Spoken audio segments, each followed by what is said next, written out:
Okay, I'm gonna try this now. Hi everybody, this is Dave on CRPG. Hello fellow player characters, this is Dave on CRPG Dungeons and Dragons Night, and this is Talking Shop, and I'm going to talk a little bit about how I set up my tabletop games. Right, this particular one I'm going to talk about how I set up players. First off, I go to my local library or a copy shop and I make several copies of player sheets. There's two halves of them in the player book. I make one set to use as a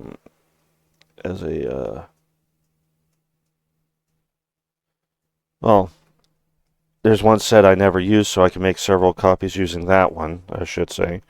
And here you got the main player sheet right there. And then you got second player sheet. And that's for like spells and equipment and stuff like that you have in your pack.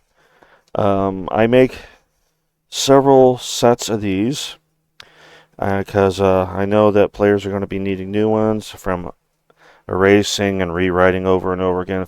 Eventually they'll also need fresh ones, so make plenty of those. Don't just make the number of your characters or players. Make plenty, so there's replacements if needed, and always recommend they use pencil, not pen. Okay, so this is how I provide for my characters. For first-time players, I always do this for them. I give them this folder. This one was used at one time. One of our characters. This is an example of Pyrites from one of my old campaigns, who was a kobold. And here we go. We got all his stats on there right there.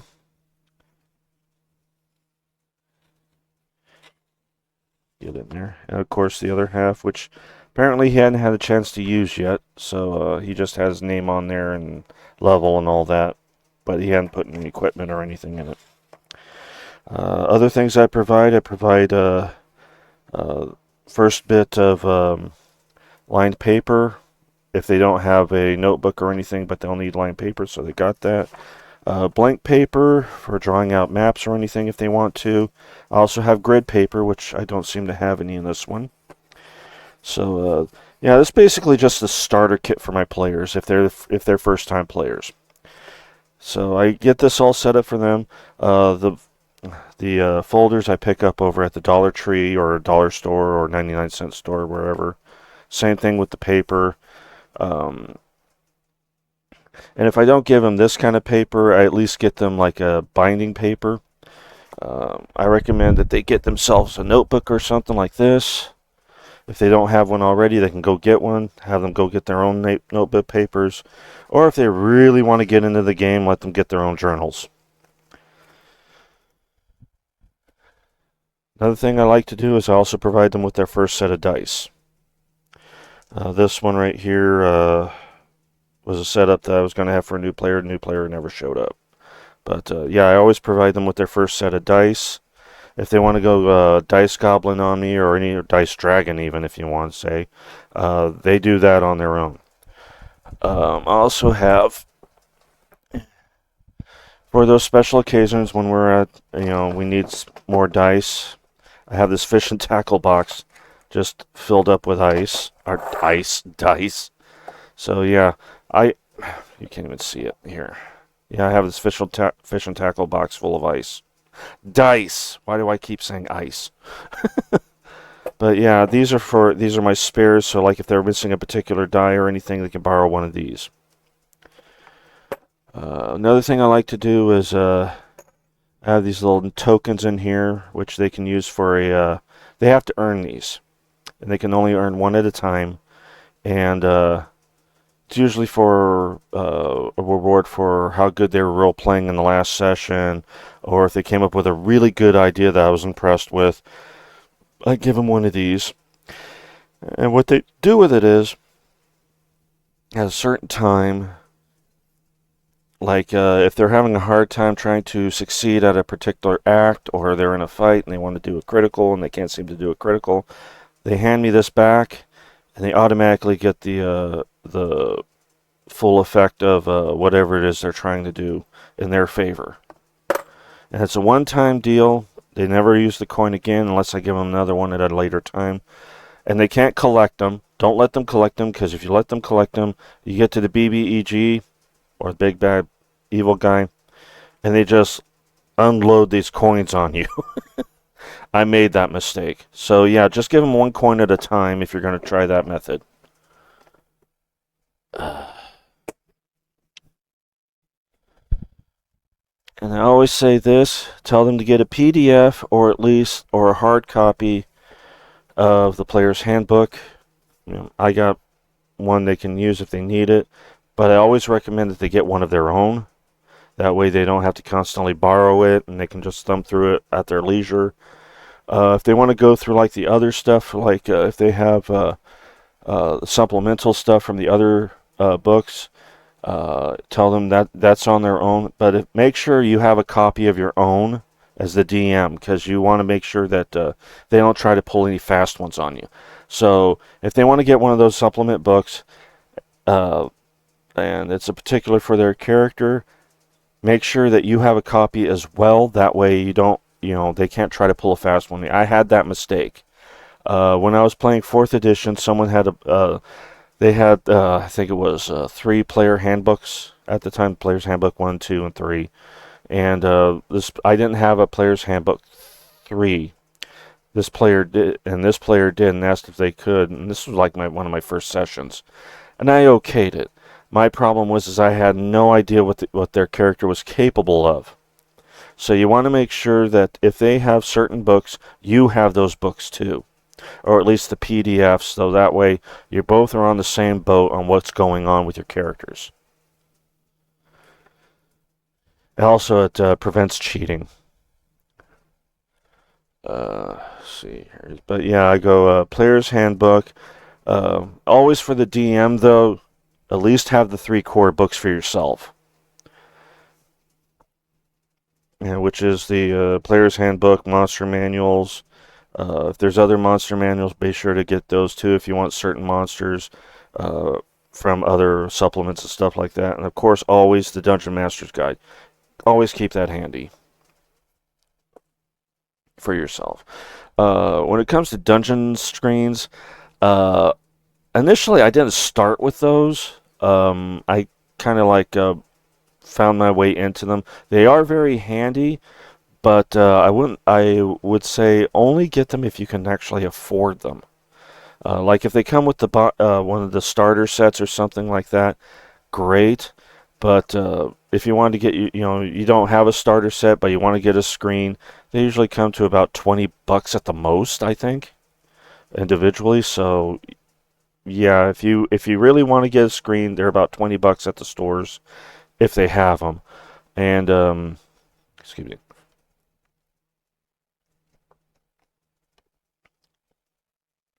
But I do recommend having one, though. That it does come in handy, so you don't have to go constantly thumbing through players' handbooks and monster manual. You probably have to go through every time when you're just putting together a campaign. And but when you're putting putting player characters together, have the player's handbook with you. Sit down with the player. Don't just let them create the character by themselves. Be there with them. Have interactions. Especially with new players, you want to show them the ropes. You want to want them to be able to handle things.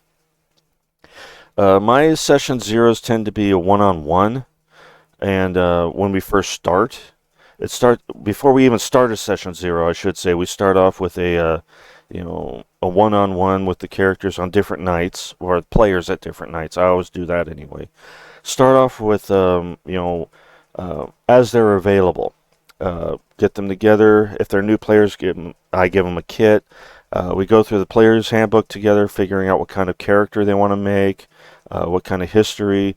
If you're making a homebrew of some kind, and you want the characters to have specific traits belonging to the world you're making, or in the campaign, like if you're using Forgotten Realms like that, something like that, and you want some sort of head knowledge for the players. Like all the players should have knowledge of what's going on, so you should share that with them too in session 0. That's when you should have a session 0. So everybody has a group knowledge of what's going on in the world that they're about to enter into.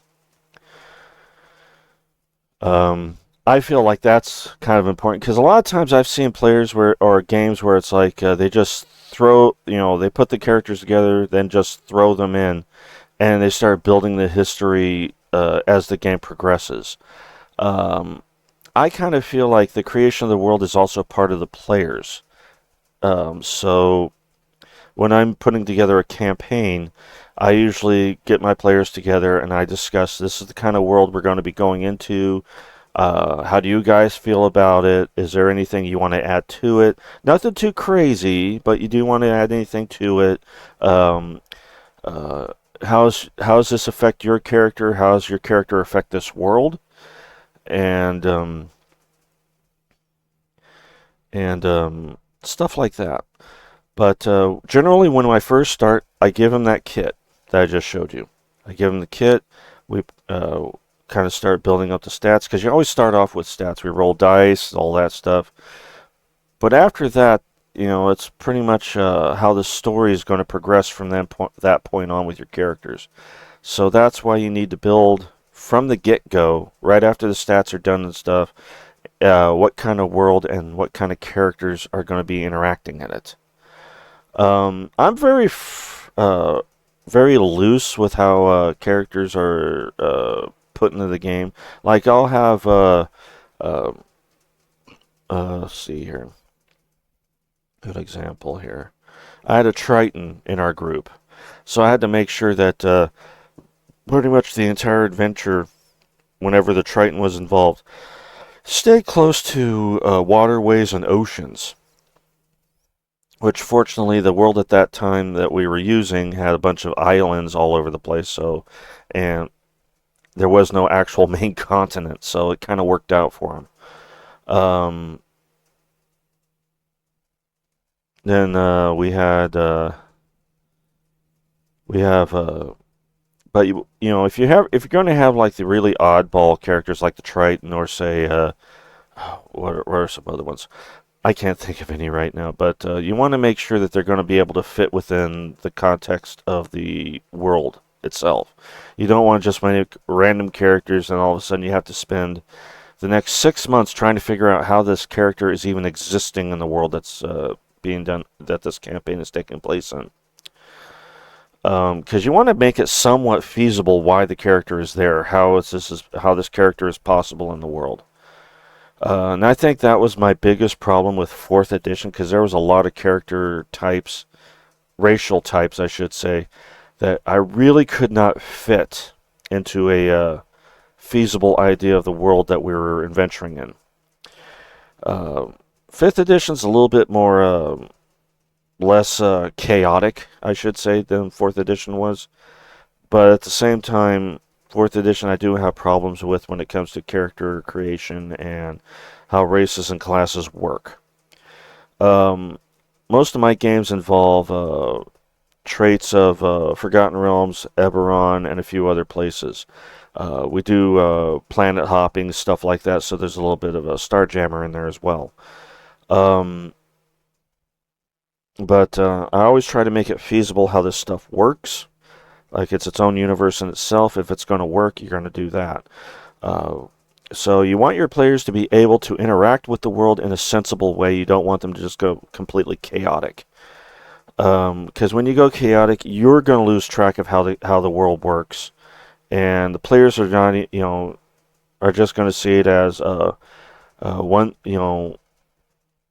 day to another, and just not even, it's basically just a kitchen sink at that point. You're just throwing in the kitchen sink, and it's going to be a complete mess. And at that point, I'd say by the time you reach level 10, nobody's even going to care, and people not even going to show up at your campaigns because the story makes no feasible sense. So, but like again, I'm talking about characters here. Um,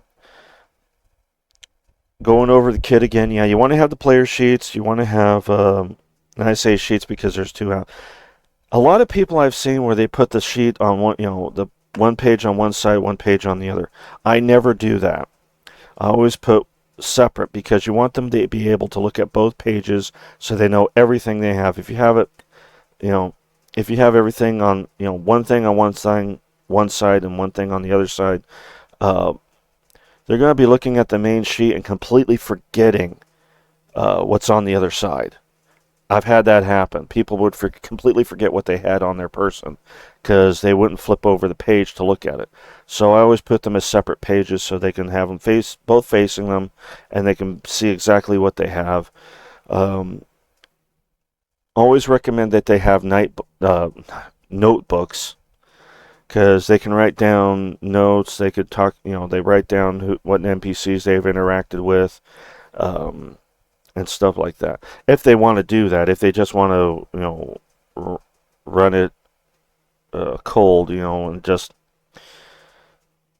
go at it like completely forget who they interacted with not even 15 minutes ago, that's on them. Um, like I said, I always provide the first set of dice. Here, let's even look at the dice here.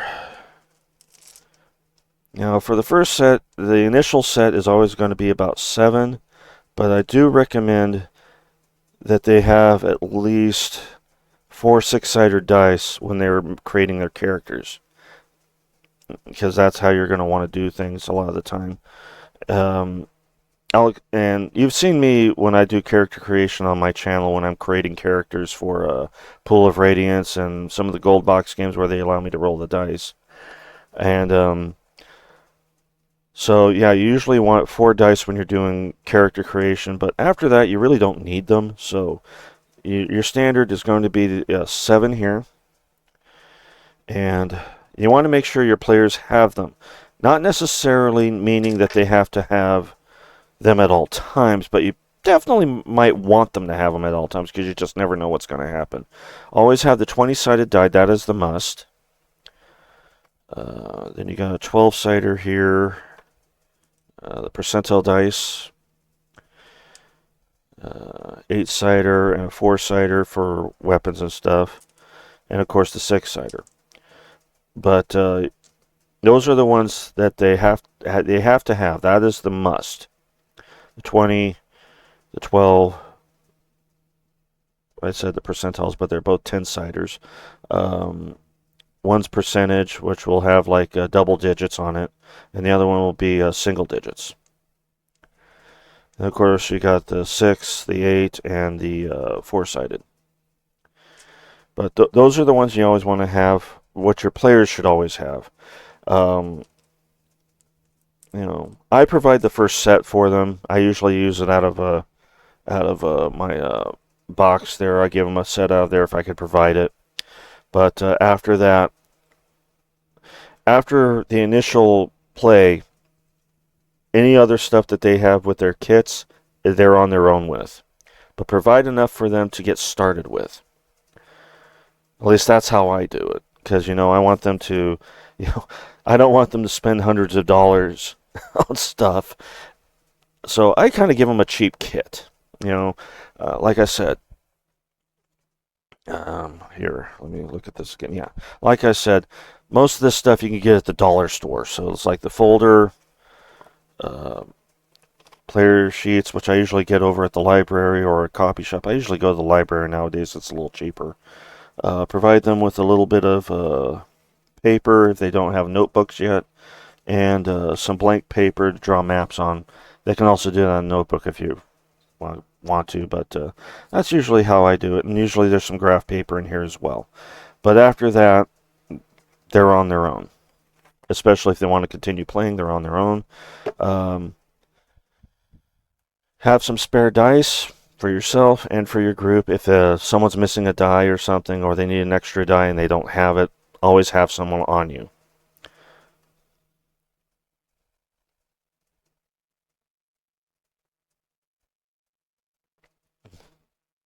That's a little dry. But Now, as far as the DM goes, I myself, I'm very loose when it comes to things with D&D, because a lot of times I'm going to find myself in situations that the characters are going to throw me in, and I wasn't prepared for when I was putting the session together. So I always come up with ideas from stuff like, well, for this, a friend of mine gave this to me many years ago. It was a little pamphlet you could find at the stores at the time, which, depending on the level of your characters, you can just throw something like this in. This was from it was a D20 system, part of the D20 system back when, for third edition, which at the time I was using fourth edition, so I had to do a little adapting there. This one was called the Heart of Amun Kanchu. And these little pamphlets, you might find some other pamphlets you can pick up for a couple of bucks, or even online somewhere. And basically, it's just a cut, let's see, about 8 pages worth of stats and information, and even a map on it, and some story to just kind of throw in. You can change the story as you see fit, like just anything else Dungeons and Dragons. Here, very simple map they threw in for you.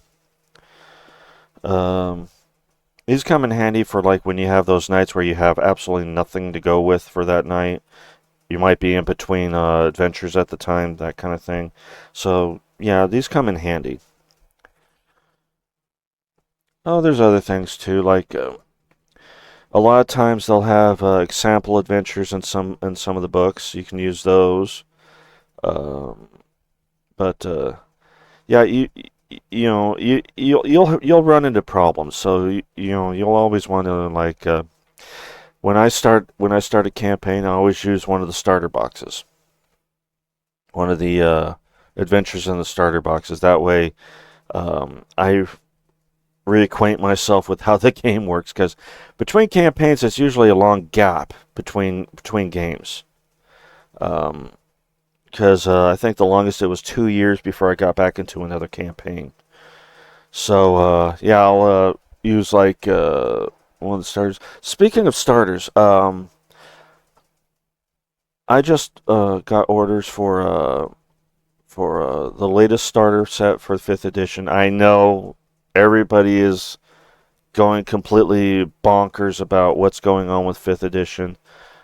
Um, it's one of those things where it's like I'm not being forced to do the 5th edition stuff, so I'm using it as my leisure.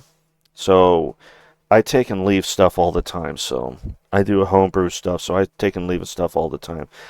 LGBTQ stuff have happened in my games, so I'm not going to worry about it. Um, in that case, though, I am expecting the starter set for the more recent one. I think it was Storm something or other, the adventure for that. I'm expecting a box for that, so there'll be an unboxing later on, probably by next week or something. And I also got the Heroes of Heroes of the Borderlands, so that's supposed to be showing up too. So I'll be an unboxing of that. Another unboxing I'm going to be doing is eventually, because it's not out yet. I can't exactly afford it at the moment unless circumstances change. Where it's the Hellfire Club from Stranger Things, which, by the way, I have the Stranger Things starter set up there as well, and it's kind of an interesting look. I might show that again at a later time. I don't think I did an unboxing of that, but I'll take a look and see if I ever did an unboxing. I don't think I did. Because that was before I got that before I started the channel. So if you guys want me to do an opening of that and going through the stuff on that, let me know, and I'll go ahead and do that. Heck, I'll even do it now if you guys want me to. Just let me know in the chat. Um, some things I've done to kind of spice up the adventures sometimes is I'll take like a board game, which by the way, there's a Dungeons and Dragons Clue back there that I've used. and we actually used it as kind of like a side excursion in our adventure. So I still treated it like a regular D&D game, but we were just playing Clue. I've done stuff like that just to kind of like in between adventures, just to throw a little fun in there that so we're not just stuck doing the same thing all over again with another adventure. We played Clue with our characters.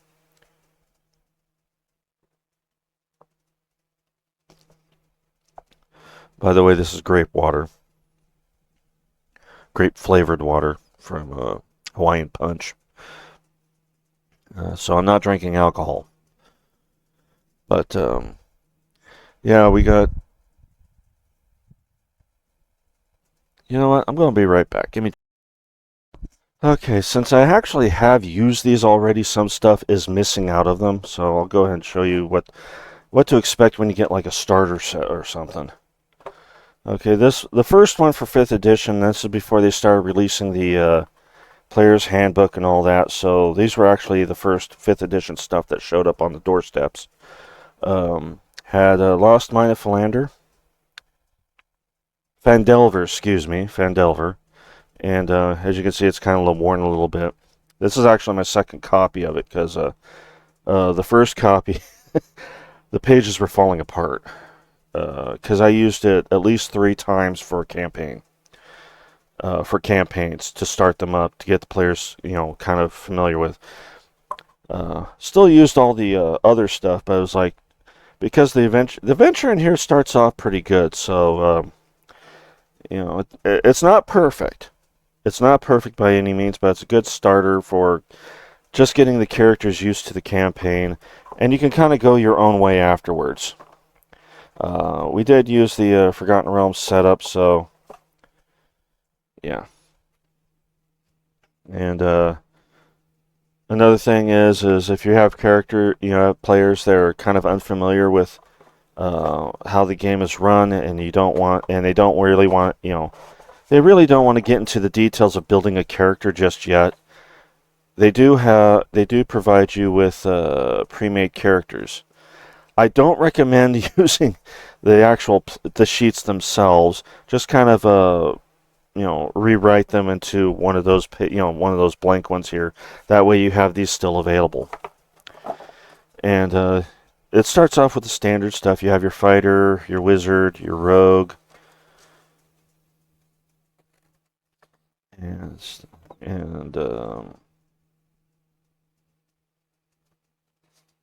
yeah, you got a fighter human. Yeah, they also have them written up, but yeah, you can just transfer the stuff to your regular sheets. That way you don't have to waste these. But you got a fighter, a cleric, a rogue, wizard, and apparently another fighter.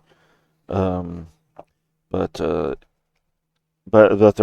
races are also pretty much human, half elf, wizard, uh, lightfoot, halfling for rogue, hill dwarf for a cleric, and both the fighters are human apparently. Both lawful. I don't know why there's 2 fighters in there, but anyway, it's something for them to start off with if they don't have a familiarity with creating characters and they really don't want to get into it the first time. These are good for a good starting point for them. Now, about a year or 2 later, actually, I think it was quite a few years later, they came up with Essential Kit, which was kind of an upgrade to the starter, because I do believe the adventure can take place right after Phandelver, if you want it to. And yeah, here's the adventure in here, and they got Dragon of Ice Spire Peak. I don't have my glasses. Give me a second. Where are my glasses? Give me a second. I gotta find my glasses.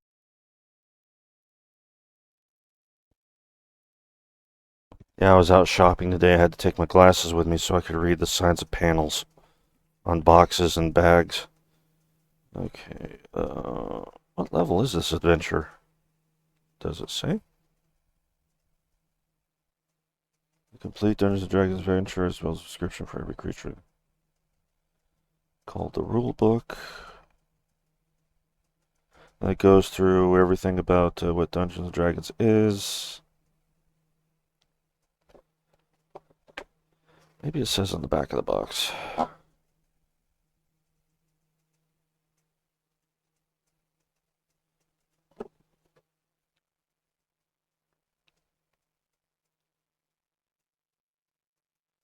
Well, they describe it as another introductory adventure, but yeah, you can use this as another starting point for your characters and stuff. Um, Generally, because I kind of slow down how they level up, I usually just go to this kind of thing just to continue their adventures.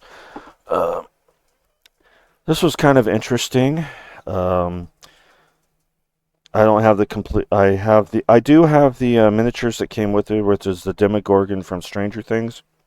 I just have them in a case somewhere. They're not in the box here because I've used them in other campaigns. But this was the Stranger Things Dungeons and Dragons, and I believe this one was for it says a starter kit, which I did use this for one campaign, just as a just a familiar thing to get the characters going with. And you have your starter set rules, which I rarely use them because we just use the player's handbook and stuff. So why bother? Um, this is the adventure they provide, and of course they do have. Oh, this is for third level. Okay, it is a starter set, but it's third level. So if your characters are at third level, here's a good one for you to use.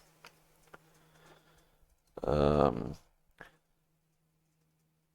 Kind of a neat thing here. This is written out like a 10, 11-year-old, maybe 9-year-old kid had put it together instead of the usual type print that they've used in previous manuals and books.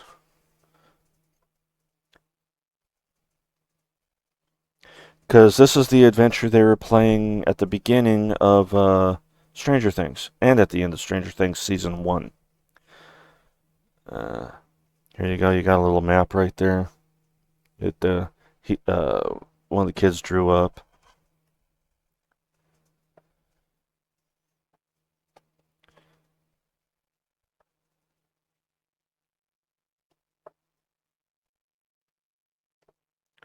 And of course, drawings in it like a 10 or 11-year-old kid would have put in his notebook.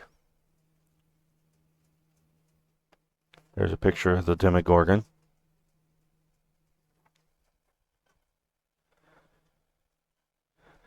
There's the Hydra. And of course, the thing for notes, which I don't recommend using if you don't want to destroy the books. Um,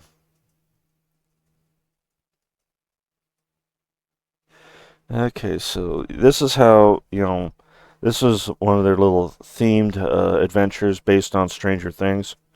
It's a small little adventure, but it's kind of cool how it's set up. Um, yeah, it even says here Mike Wheeler at the bottom. Great. A D&D campaign by Mike Wheeler.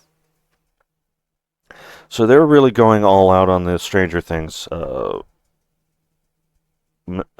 setup for this. Hey, Frog Hop Studios. I'm going through my starter boxes because I'm expecting a few things to come in a couple weeks. So I thought I'd go through these and kind of explain what to expect out of them. And also, I was just explaining how I set up for my own campaigns with. So you kind of missed that at the beginning. I'm not going to go over it again right now. So, but I might again a little bit later just to refresh.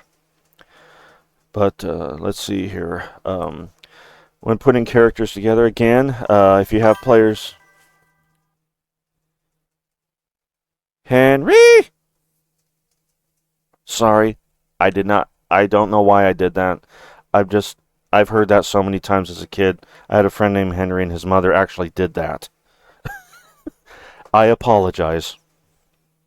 But it's actually from like a TV show or a movie. I'm not sure, from like the 40s or 50s. Okay, so what kind of characters did our Stranger Things guys make? They don't throw the names of the characters in, but they do show the player characters. So you can still make your own character out of it.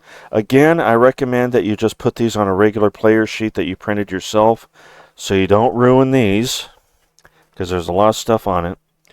This is a third level ranger half orc.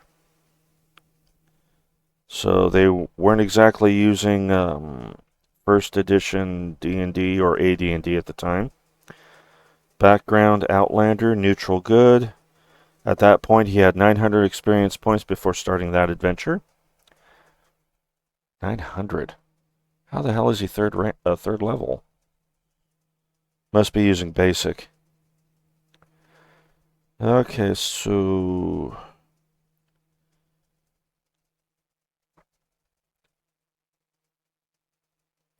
yeah, 900 points, and he needs 2,700 to get to level 4.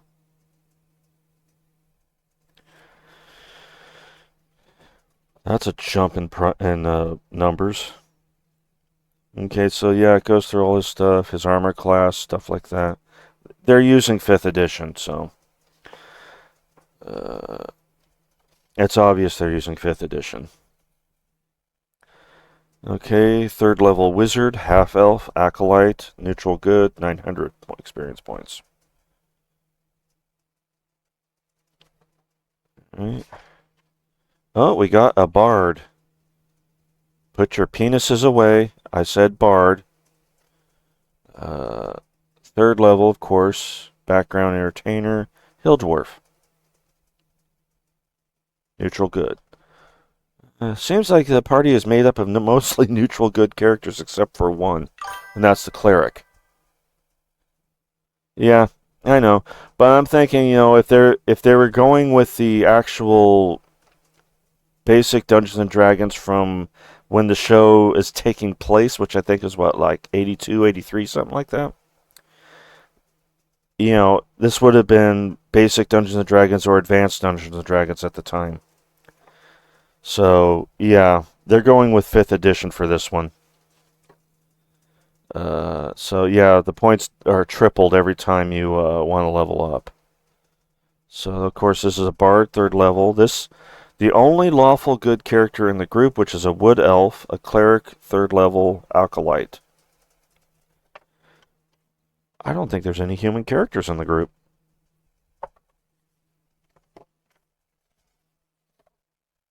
Half orc, half elf, hill dwarf, wood elf. And these are Forgotten Realms character art races.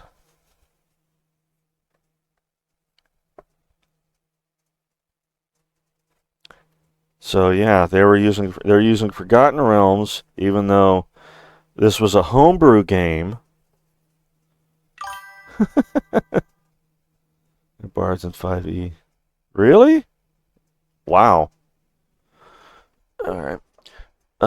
I would dig it up right now, but the boxes I have all my miniatures in are buried underneath my bed, and I'm not going to reach down under there right now.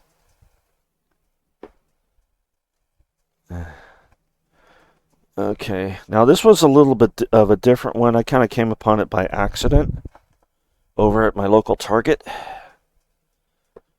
Rick and Morty. Dungeons and Dragons versus Rick and Morty.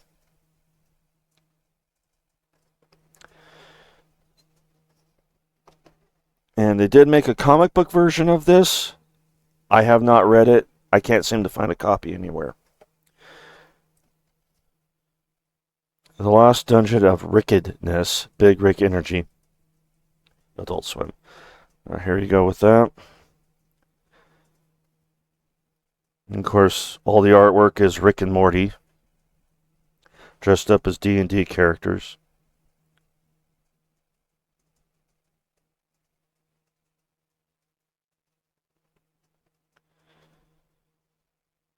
says here on the back, listen up, you're in my dungeon now, Morty, on Earth C-141. I have watched Rick and Morty. I haven't been able to watch it very much since I moved because I don't have cable anymore, so I don't watch it anymore because of that reason. When people think of impossible, difficult dungeons or winding, labyrinthine maps, those things ain't Gygaxian, they're Sanchezian. I do whatever I want over there, and they eat it up. I'm celebrity dungeon master there. Oh, this is Rick talking, by the way. My live stream show, Cynical Troll, gets 1 billion views a day.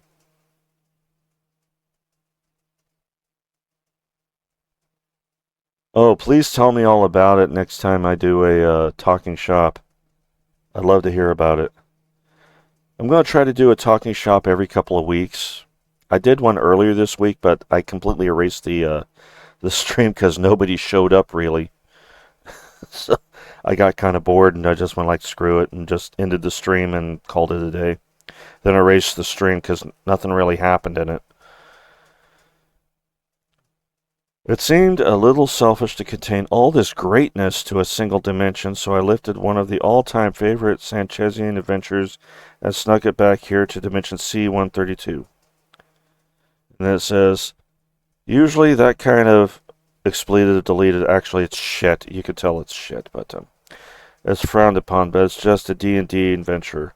We're not exactly violating the Prime Directive or whatever. This is a good old-fashioned dungeon crawl for a party of first-level adventurers whose character sheet this box should also contain. They'll probably reach 3rd level by the end of it. So here it is. This adventure once brought peace to a warring galaxy. What do you ever do? Oh, you pick up this adventure? Good start. And away we go. Lost Dungeon of Wickedness. Someone told me this is actually a reimagining of one of the older D&D game modules, but I don't remember which one it was. I think someone said it was Fortress on the Borderlands or something, or Borderlands. Might be that one. I could be wrong.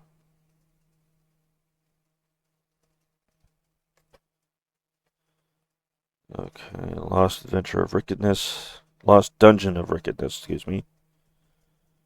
Go through details, goblin rooms.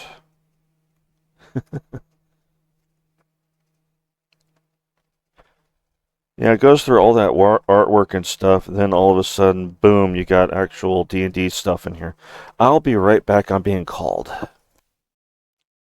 Okay, so, and of course they got the obligatory starters rulebook here,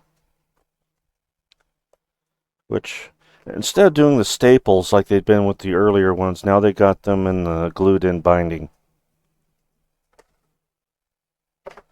Okay. Oh, we got characters with actual names on them this time. We got quite a few characters in here. Look at this. We got 1, 2, 3, 4, 5. Okay. Instead of the standard 4. Ari's... Oh, you know what?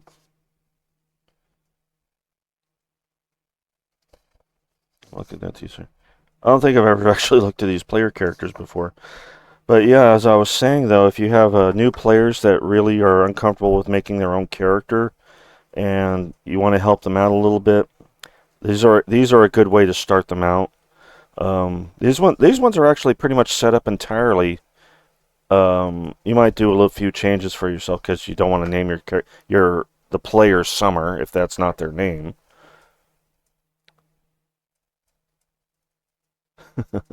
And we got Ari's Strongbow, personality trait, don't forgive, don't forget. She's a half-elf fighter, folk hero, neutral good.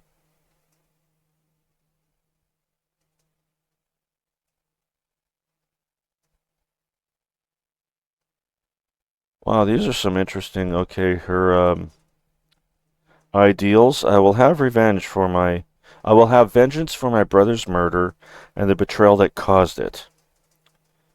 That's pretty cool. You aren't worth the her bond is you aren't worth the cost of arrows it would take to kill you. And her flaws is I'm kind of a drama bomb. That's actually pretty good. Of course, it goes through all the stats and stuff. Again, when you want to use this stuff, use your own player sheets. Don't write on these ones, because that will just ruin these if you want to use them again, or someone wants to use them again at some another time. Alright, I'll look at that in a second. Because it's got an advertisement for the comic, I think, right there. On paperback. Alright, so we got that one. Here we got Kier Bravin. Okay. Oh, why am I not surprised it's the dad? It says Jerry. Level 1 wizard, half elk, half elf. Background sage, neutral good. I think Rick wrote that. It says, "I'm finally smart enough to realize I'll never be good enough."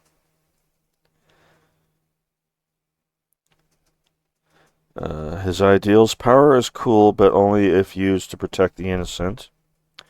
His bond says, "I'm finally courageous enough to fight for friends and family." Flaws: no matter how hard you try, you'll lose everything you love. Wow. Okay, and then we got Morty's character, which is a level 1 rogue half orc. Background: urchin, chaotic good. Keth Silverson. And his personality trait says, "I have trouble saying no to pretty girls and mad scientists." Rather suspect, I think.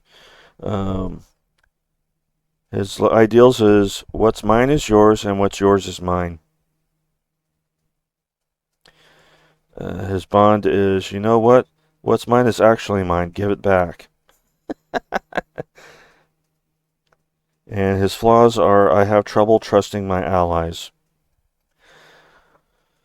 So you're actually using the characters from Rick and Morty to play as these guys. So I would probably recommend watching Rick and Morty before using these particular characters, so you know how to work them. Leon Aberanthia, played by Beth. Level 1 cleric, soldier, wood elf, neutral good. Her personality trait: once abandoned yourself, you will never abandon someone who needs your help. Okay. Her ideals: I believe in my heart that I am meant for great things. Her bond: all life is precious and should be preserved, especially horses. And her flaw: I have blind faith and nigh omnipotent father figures. By the way, Rick does not have character in this. He's the DM. Okay, Meat Face. Level 1 fighter, human, noble, lawful neutral. Personality traits: I like the sound of snapping bones, it relaxes me. Are you sure this isn't a barbarian? Ideals: I must find the temple of the golden chicken. There the curse of my family can be lifted. His bond is, my great axe is a family heirloom, and it's by far my most precious possession. And finally, his flaws are, I have anger issues. Okay. And then finally we got a little advertiser in here. Wubba Lubba D&D. Morty wants to learn how to play Dungeons & Dragons, but Grandpa Rick's campaign draws the entire family into a deadly alternate universe, governed by the rules of the game. It's on paperback as of March 2019, so that's a few years ago when this came. Quite a few years ago when this came out, about 6 years. And you could have bought it for $20. I wonder how much I could buy it now on eBay. 144 pages. Written and drawn by Patrick Rothfuss, Jim Zub, and Troy Little. IDW. Which I think those are the ones that have been doing most of the D&D comics as of late. I like that. It's good to be a team player until loot is involved. That sounds about right. Put this away.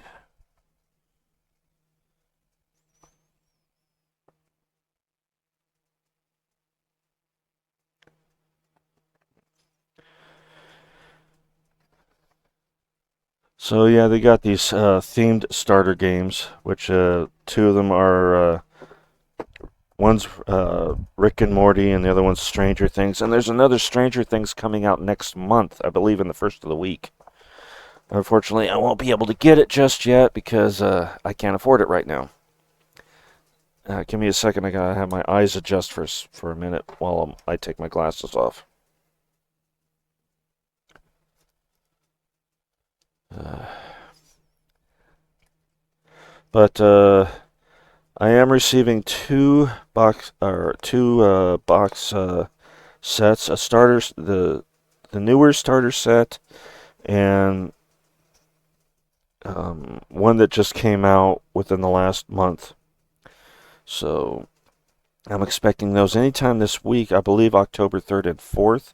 So that week I will do another.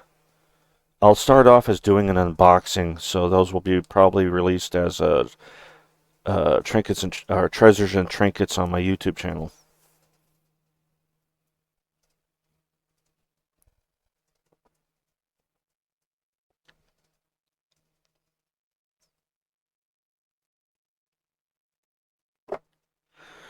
Okay, change in thought. Um, some of you may have known. I know that I started up a new channel, and it's all that's going to be on it is Elder Scrolls games. Right now, I'm playing Arena. Okay, that's the second one.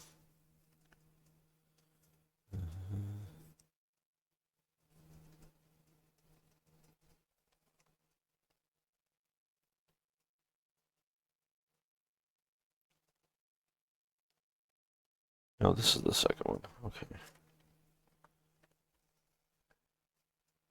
put that there.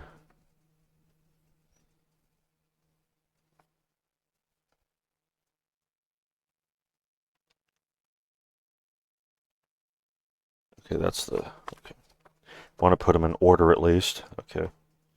Um, Back in the day when you were able to buy games in boxes for your PC, they had a box set of the first 5 Elder Scrolls games, and they came out with some feelies. The feelies in the case of that was maps. So here's the map for the first game, Arena. Pardon the mess on them. These are very old, as I used them quite a bit. And unfortunately, one of the place I was living in at the time was infested with roaches, so I got a lot of roach shit on the stuff, unfortunately. So here's the map for Arena. And as you can see, all the provinces and countries are there.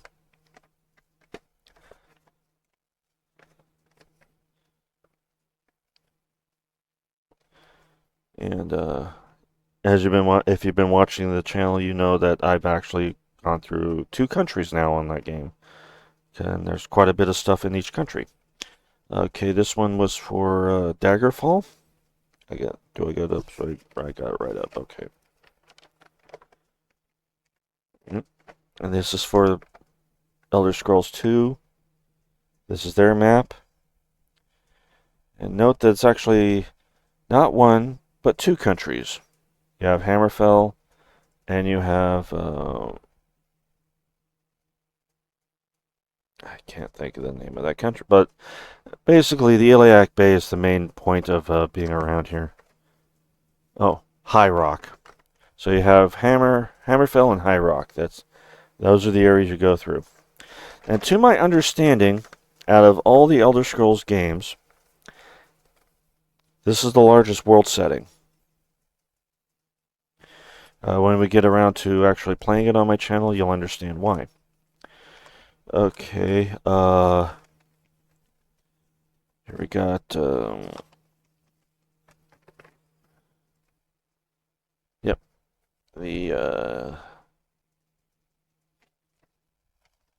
here's the Vardenfell from Morrowind, the third game.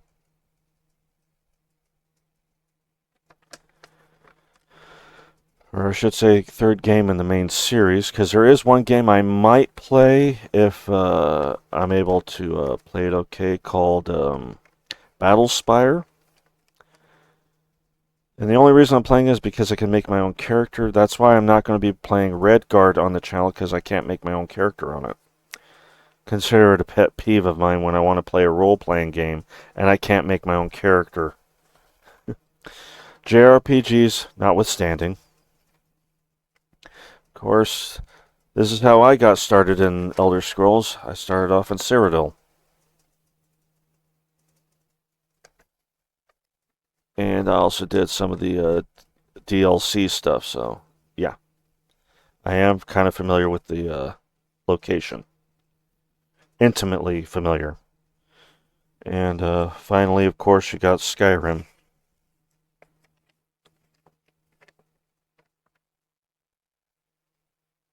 And this was on PC, so yeah. I still got the discs somewhere in the box itself. These came in around somewhere. So if I ever find it, I'll show it to you. It was a pretty nice little box, a little gray box with all the CDs in it, CD-ROMs in it, and you had the maps as well.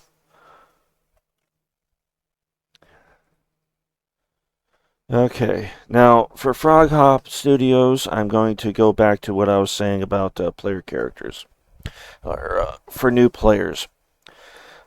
This is completely up to you if you want to utilize this yourself, but this is how I usually did things when I had a new player in the game. I always started off with giving them a small kit. And you guys can skip on to the next thing if you want to. I don't have an idea of where that's going to be. If I do, I'll probably put it down on the bottom here when I put it on YouTube. But yeah, here's your player sheets. Oh, this is the wrong one. This is where I keep all my copies of my player sheets, which I say, do not keep just enough for the group you have. Make more. Like if you have six players in your group, make at least 20 or 30. And always use pencil, not pen. Let's see here. Here we go. And this was actually a partial one that was used because we ended up not having the player come back. And he left his thing on the desk. But it was partially used because we have all his stats and stuff in here still. I can't read any of that handwriting. But this was an artificer. I think his name was Pyrite. But I like the name Pyrite. I ended up using that character as an NPC. An artificer, monstrous origin, and he was a kobold. He was 6 years old.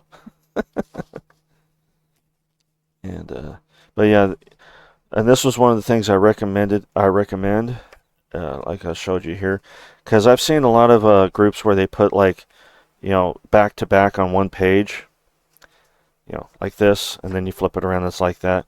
Don't do that, because I've had a lot of players. Well, they're looking at this, but they completely forget about the other side. So when doing this, I always recommend separate pages. That way they can have them both facing them and they know exactly what they have. And that's my recommendation on player sheets. Things I provide for new players, I always give them a few sheets of paper to start with. And, like a few line paper, some drawing paper for like maps and stuff. Maybe a little bit of grid paper if you're feeling thrifty. This binder here, you could probably buy one over at the Dollar Tree for $1. So that's usually where I get these.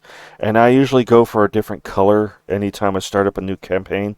For instance, if red right there. This is for a campaign that I haven't even started yet, but I was just using the sheet for an example, the player sheets for an example.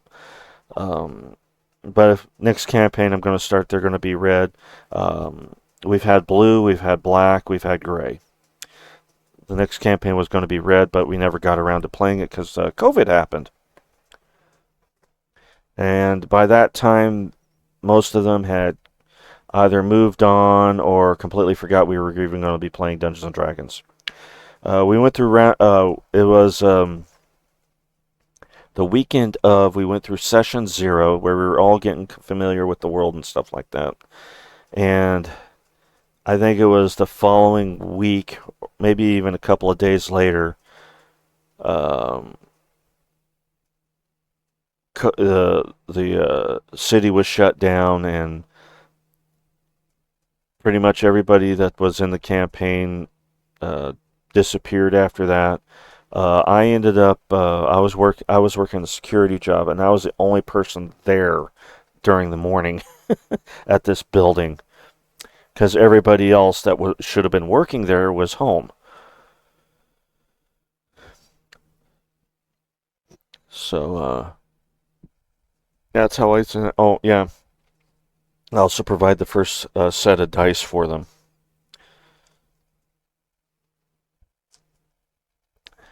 And that's just a nicety for first time players. Um, Players that are familiar with it, they should already have this stuff with them. So usually it's just the binder, or not the binder, but the folder and the two player sheets, and that they usually bring their own. Where'd they go? Oh, I buried them. That's what happened.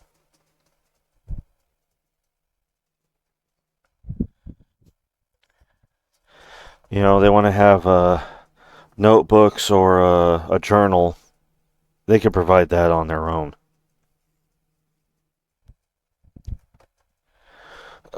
Also,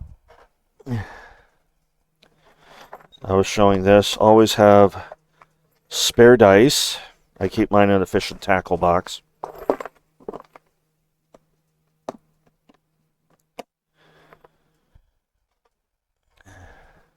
And that's generally how I set up everything. Um, yeah, when I put games together, that's generally how I start off. The reason I got into the whole starter set tangent was I was using starter sets as a starting point for a campaign because those are a good way to start them. They're simple. Everybody gets to learn the game a little bit, especially the new players, and they provide for players that aren't really ready to make their own characters.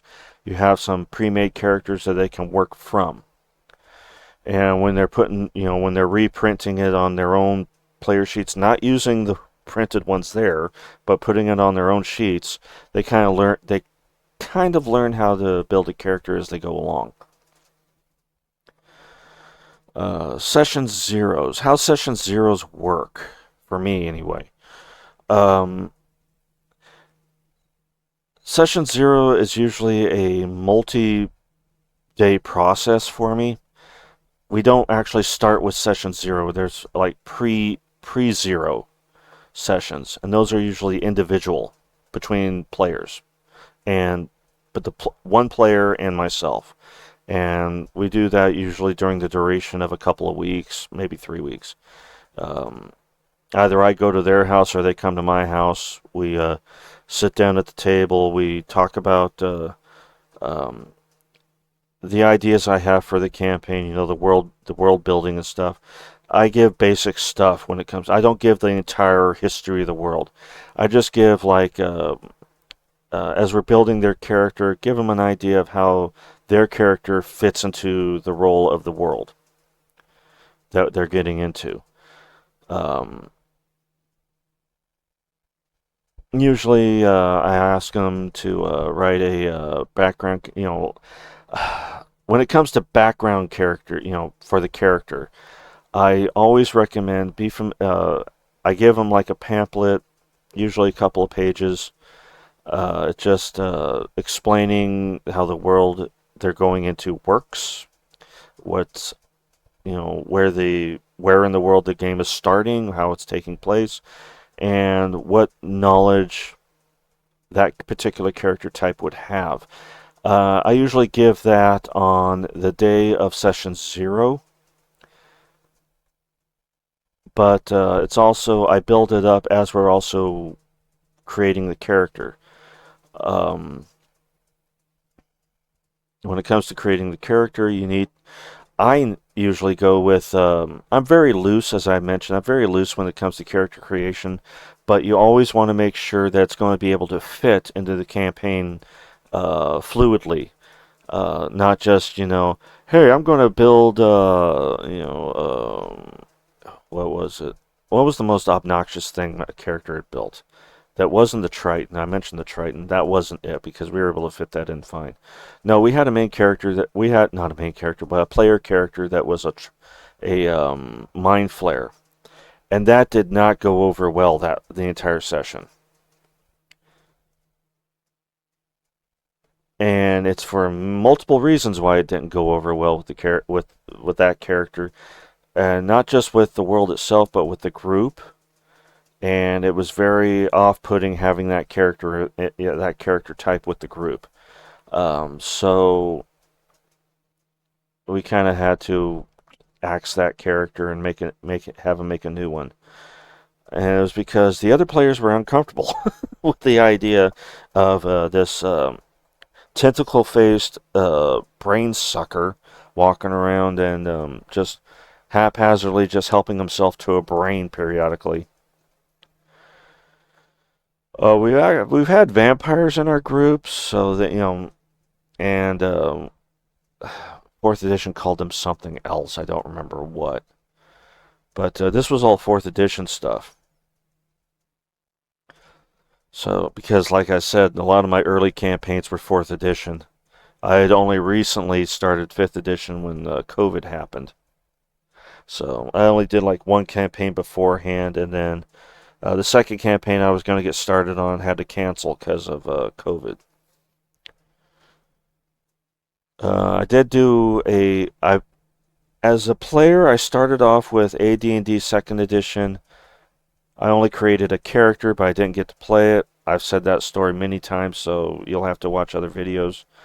Um, but the actual first time I played a character was with third edition, and we didn't get to finish the campaign because the DM decided he wanted to jump to fourth edition, and just decided to make an entirely new campaign on us.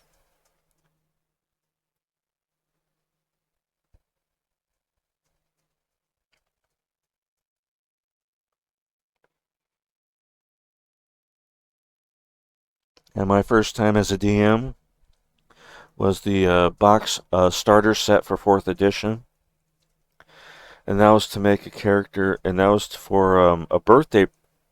Yeah, it was a birthday present for one of my stepdaughters because she wanted to learn how to play Dungeons and Dragons, and I couldn't get my friend to come into DM because he was working at the time, and so I ended up having to be the DM. So it kind of took me a while to uh, actually it was pretty easy with fourth edition for me to learn to be a DM. My only issue was I didn't have miniatures at the time like I do now, so a lot of the time we really had to use imagination just to figure out how the battles were going. And because everybody had like reams of paper that involved their spells, their feats, etc., um, it was just a mind-numbing and head-exploding experience for me trying to navigate through that. When fifth edition came out, I started buying miniatures. So, because it didn't occur to me to buy miniatures, and a lot of the places I went to, I didn't have internet at the time, so I couldn't just buy the specific miniatures I needed. I had to find miniatures, and a lot of times it just was um, someone drawing a picture on a piece of paper and then and then slapping it onto a piece of cardboard and cutting it out like a coin, just to use it as a miniature. Uh, which, by the way, that is an actual good way of doing stuff. You know, you can always make stuff at home to use as miniatures. But I started going into the miniature stuff, and a lot of times, um, when it came to making the characters, this is why I usually took at least a couple of weeks to a month before we actually got to session 0. And that was because I would order off the internet specific miniatures from, say, eBay or something like that. But a lot of the time, it would be me and the player there when we're creating the character. When we get around to deciding on a miniature, if I don't have the miniature available at home, we would go on the internet, like say Amazon or eBay, and look for a race and class miniature type that fit his character or her character. And when we found one we want that he or she wanted, a lot of time what I would do was, if it was cheap enough, I'd buy it, no problem. But if it's like, say, like $5 and over, I had them buy it. And of course, it would be delivered to my house. So when it shows up, I call them and say, "Okay, we're going to have, once all the miniatures were all prepared and stuff, say, okay, we're having a session 0. Everybody show up. We're going to Friday or Saturday. If you guys are not available, let me know. We'll set up a different day." So 9 times out of 10, it worked out. So we'd all show up, and I think it was a Sunday afternoon. We all got together for session 0.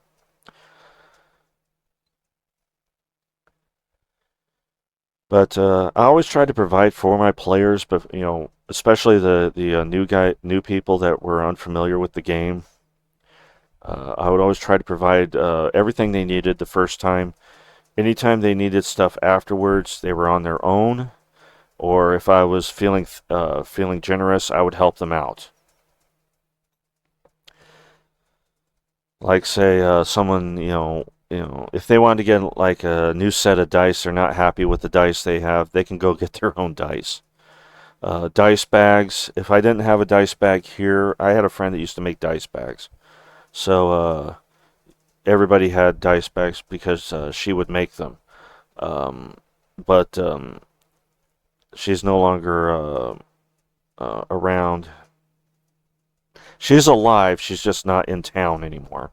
So I would usually have to say, if you want a dice bag or something like that, I would point them in a direction where they can get some good dice bags.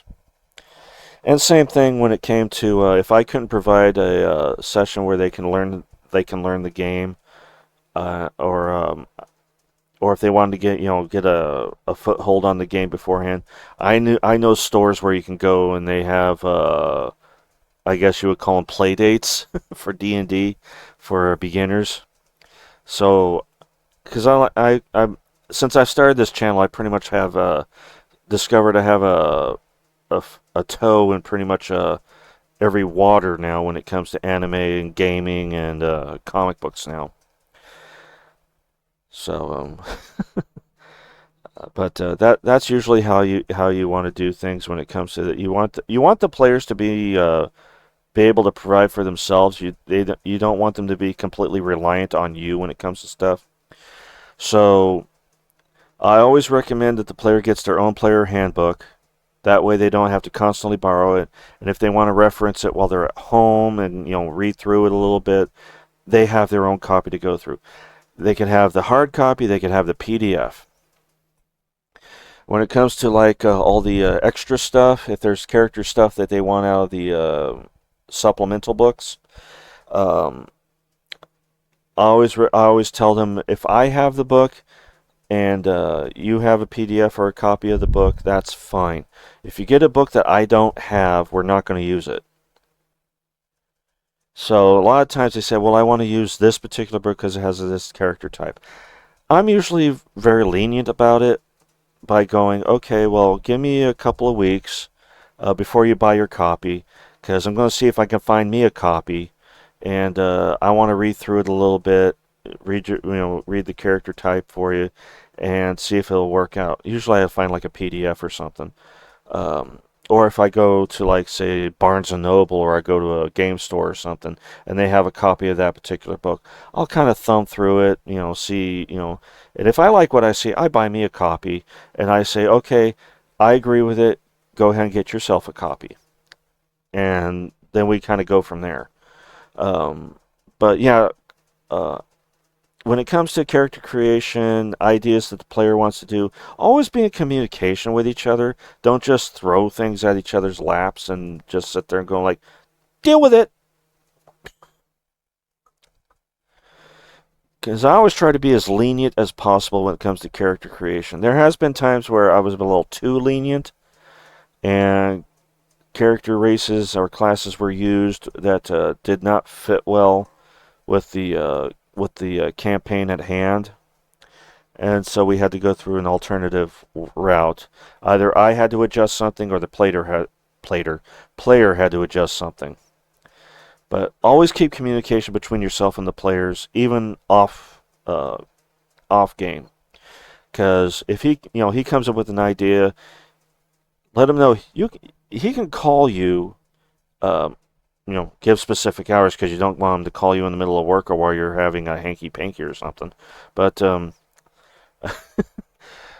but have a lot of communication going on between you and the players off game as well as during game. Uh, then so a lot of the times you'll find a good story going on that when you initially started the campaign sounds pretty good. You might want to add it in just in time for the next session. Um, Currently, I'm not in any campaign right now. Um, what's happening right now is I'm waiting for September 30th, because that's when Phantasy Star, the tabletop game, is going to be released. I'm expecting a copy, and after I thumb through it, figure out how the game works and stuff, I'm going to try to put a game together. And some of you guys that watch me on Twitch, I might I might extend a olive branch out to you guys to join in the campaign if I get one started, and if you're interested. Um, I have an email address that's crpgdndnight at gmail.com. And if you're interested in joining in the game, let me know. We want to talk a little bit. Um, we'll, because I'm still trying to get something going to where I can put it on the computer. Maybe have the playthroughs going through on Twitch and on YouTube. Um, it's kind of an experiment for me because I've never done anything like that before. So if you guys are interested in joining, I'm looking for at least 4 players. The most 6, but I would prefer at least 4. Um,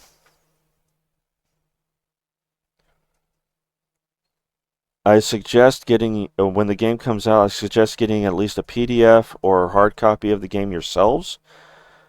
Just to, well, I'm getting a PDF automatically because I pre-ordered, but I suggest getting a PDF or a hard copy of the games yourselves. So if you want to join in, and I'm not going to play the game straight away. I'm actually going to wait at least until November or December uh, to figure out how I'm going to do things. So there's plenty of time for stuff to happen. We might not even start the game itself till January.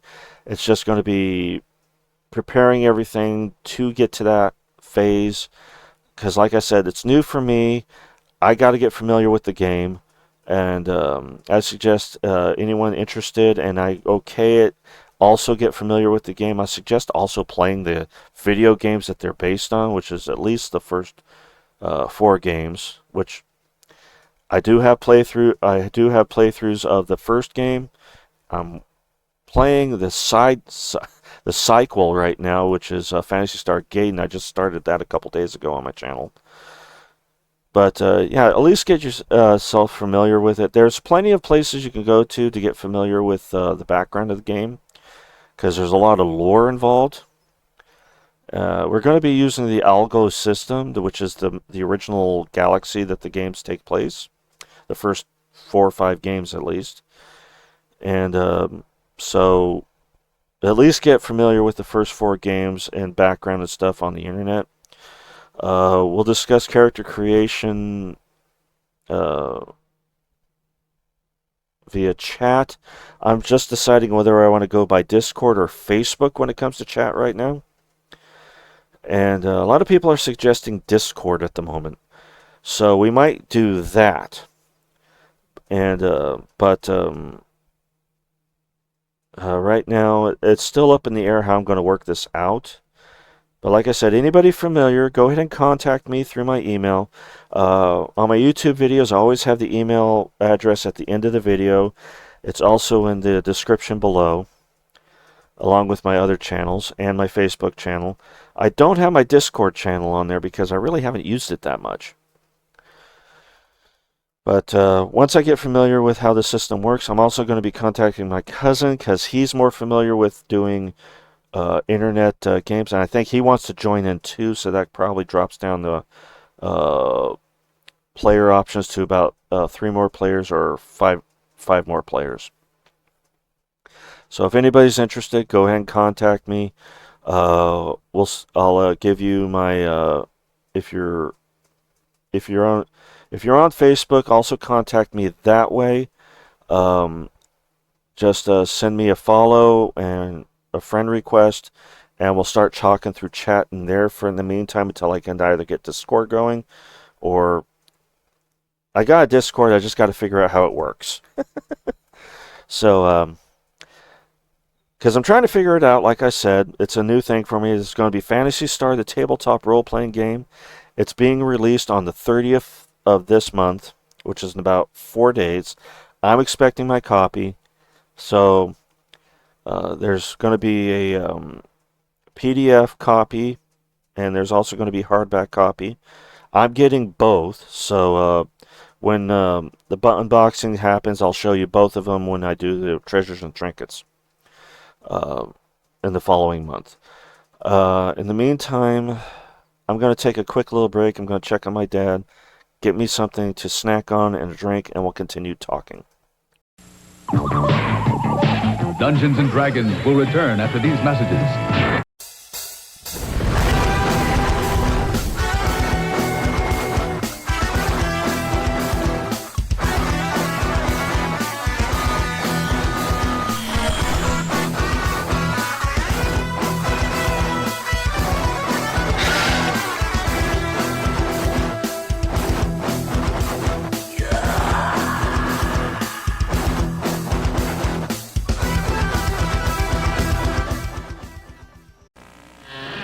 Open your mind to new Dungeons and Dragons computer game from Mattel Electronics.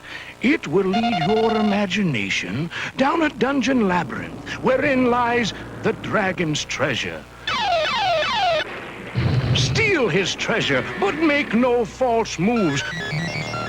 For in Dungeons and Dragons, a dead end is a dead end. New Dungeons and Dragons from Mattel Electronics.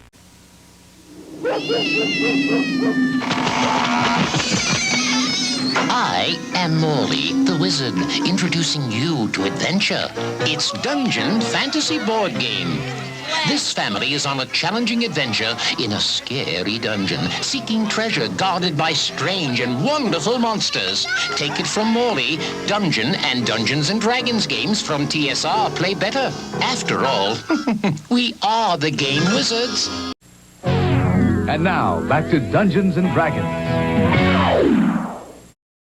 Okay, I'm back. Got myself some Ramoncelli Cola. And pepper jack cheese, my favorite. Oh, well. As I was saying, though, I'm going to adjust the screen real quick, and we're going to go through what's going right now with the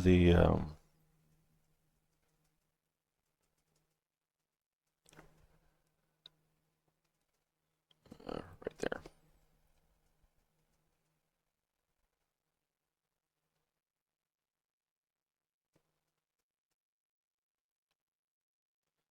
Okay, for whatever reason, it's only showing partial.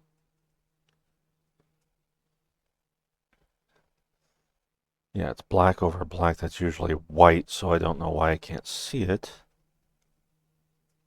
You're here shaping your story, galaxies are learning the game.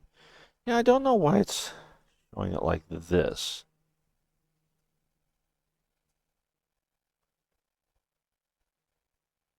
Media.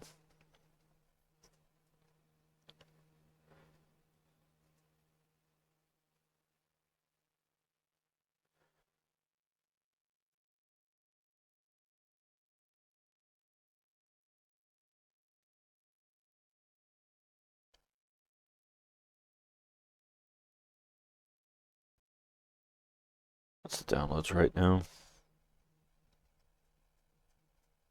Okay, this is what their character sheets look like. Okay. Is there a way I can make this fill up the screen, maybe?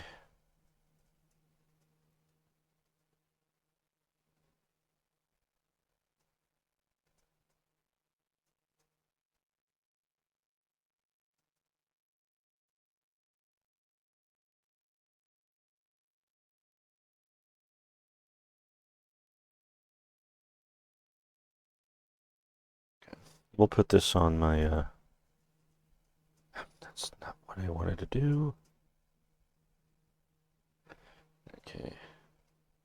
And we're going to take a look at the Starship sheet. Oh, we can download PDF as well.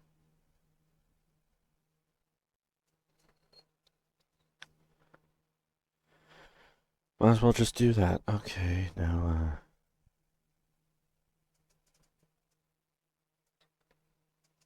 why'd you pop up over here for? Oh, that's why.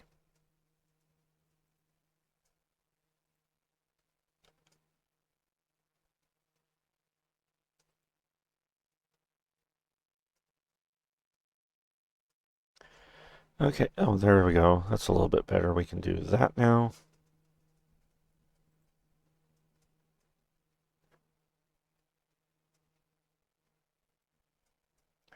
Okay, so I can't even read that. So this, you can download a PDF of the sheets at least. So you got Starship statistics, which we'll have to get into at a later time, because yeah, you do get spaceships in Phantasy Star. Who's the owner of the ship?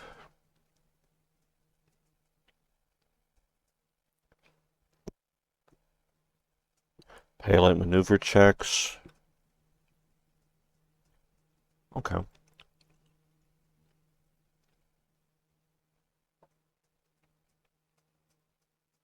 Let's see if we can get it close. There we go.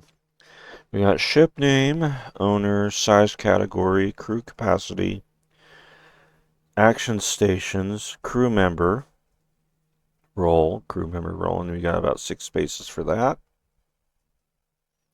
Pilot, co-pilot, technician 1 and 2, sensor range, initiative bonus, pilot maneuver check, maneuver save DC,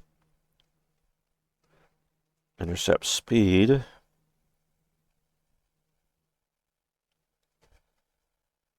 So yeah, if you guys are interested in playing the game, you can at least do a PDF of the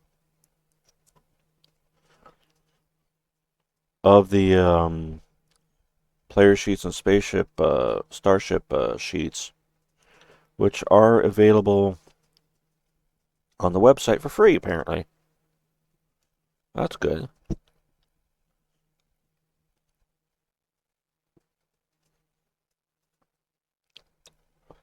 I was kind of worried about that part. Okay.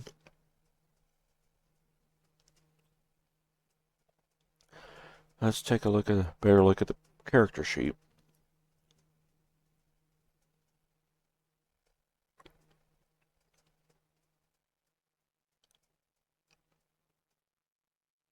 I don't care. I'm not looking for an update at the moment. Whoop, back it up a bit. All right.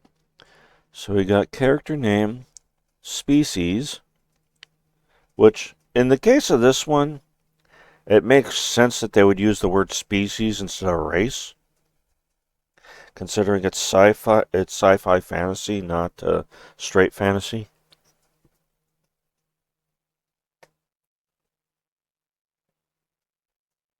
Profession, background, and path. We got the standard stats here. We got strength, dexterity, constitution, intelligence, wisdom, and charisma. Save and passive perception, level, XP. Type, fate points. Don't know about fate points yet, but I'll probably figure it out once we get into the game itself, when it arrives. Type, max, remaining. Origin features, profession features. Agility and speed, defense. And we go through different things here. Attacks, notes on different things. Techniques. Yeah, techniques is what the word they used instead of magic spells or mana or whatever they wanted to use in other games. In the case of this, it's techniques, which takes up both feats, magic spells, and just whatever else that you could do special. Excuse me. Because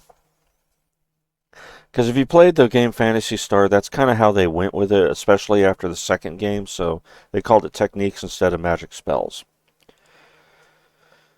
Kind of differentiating itself from, say, like Final Fantasy or Dragon Warrior / Dragon Quest.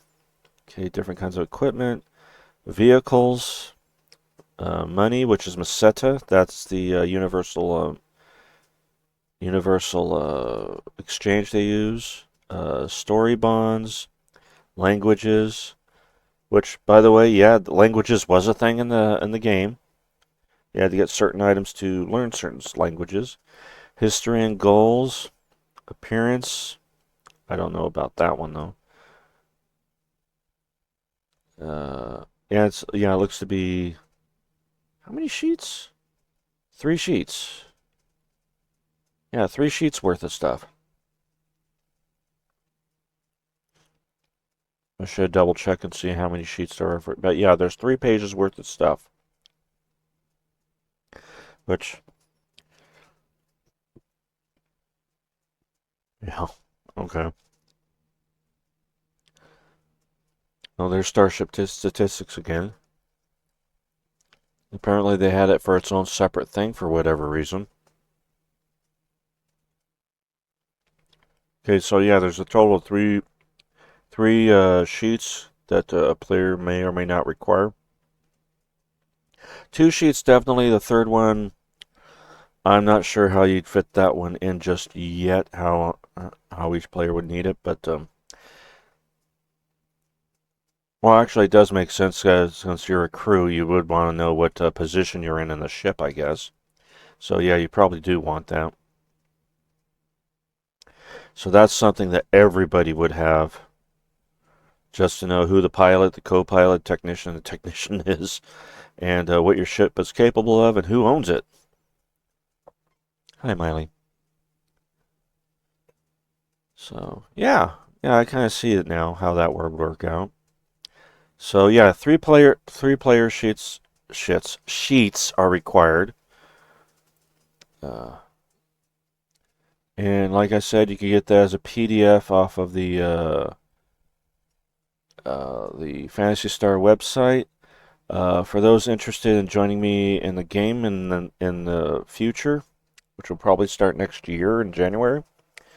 But while we're doing all the prep and stuff, and you're interested, you want to be one of the 6, go ahead and email me. CRP. Did I just get raided? God damn it! I'm kidding. Atsumori Kufuhara, you son of a... I will get you for this. In the meantime, cheers. Rum and cherry cola. I was talking about the getting together a game of Phantasy Star TTRPG in the future.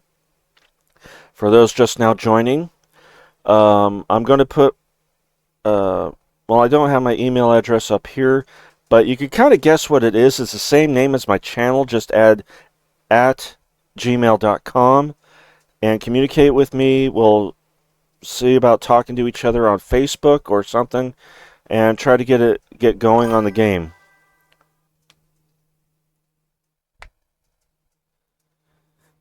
So what's going on is Phantasy Star, the tabletop game, is coming out on the 30th, maybe, because it's still saying estimated time.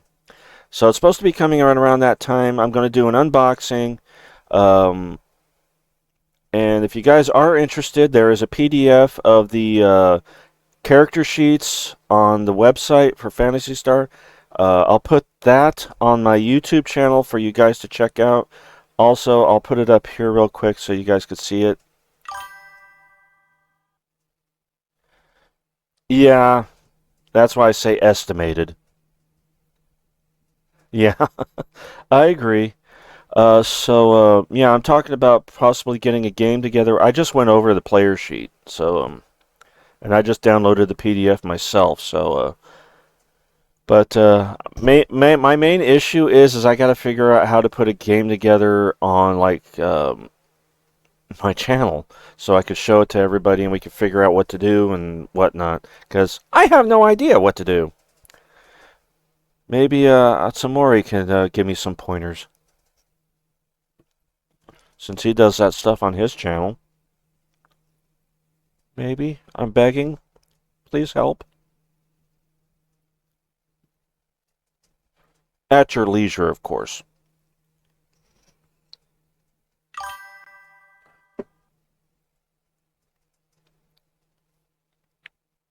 Yes, I do. But I don't know how to work it. My cousin started me up on it. Now, the only person I can really talk to is him. So I really don't know. Join your Discord? Okay. I'll try. I will try. I am not a Luddite. I actually grew up on computers. But the computers I used were 40 years ago.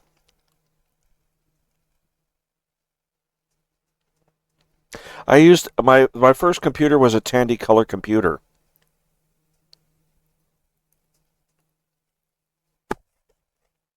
Don't say that. You're gonna kill me saying stuff like that. Oh, hi, Electric Glacier?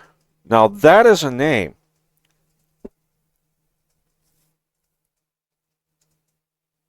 I'm 49. I don't look it, but I'm 49.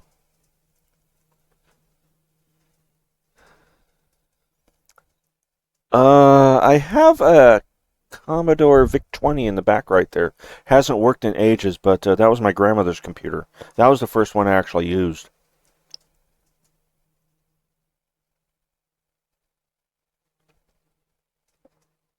I got a story. Today when I went grocery shopping, I was at Walmart and I got carded for buying alcohol. I was not offended. I actually took great pride in the fact that she did that. I smiled and I said, "Thank you so much," with a big old smile, and I was giggling. I was giddy. But yeah, I'm going. She goes, "I need to see your ID." And I'm going, "Are you carding me?" She goes, "Yeah." I'm going, like, "Thank you."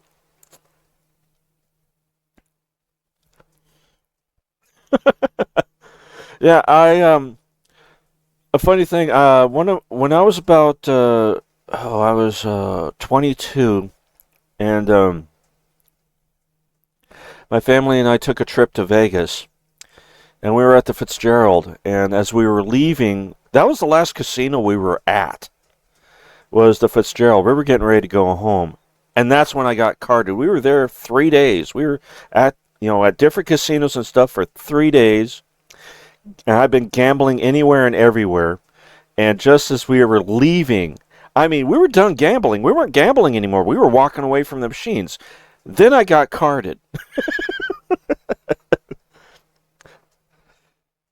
And I was cracking up. I'm going like, you know what? I'm done for the day. We're going home, and now you're carding me.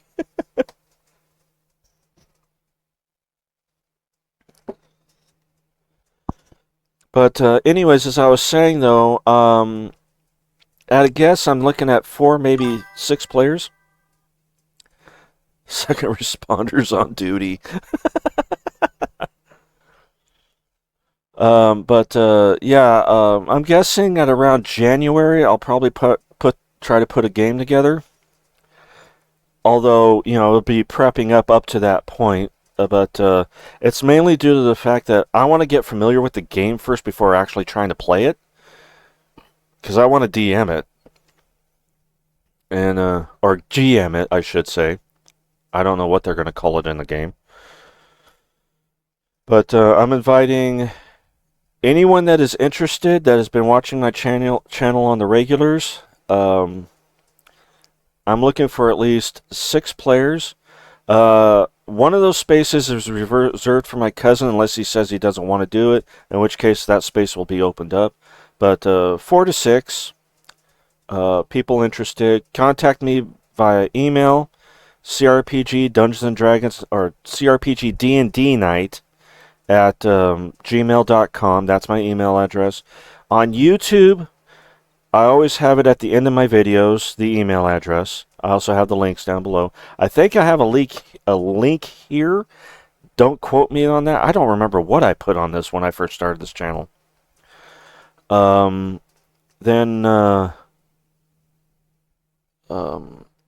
We'll start talking. I'm going to figure out how to do stuff on Discord, because I don't use it very much. Like I said, the main person I talked to was my cousin, and maybe a couple of other people. So I'm a virgin on that bus, and any help will be appreciated. And I'm still trying to figure out how to even put a game on up on the screen. So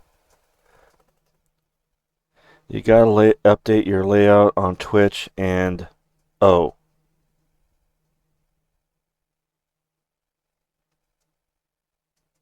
Oh? Everybody's been telling me I need to update my stuff on Twitch.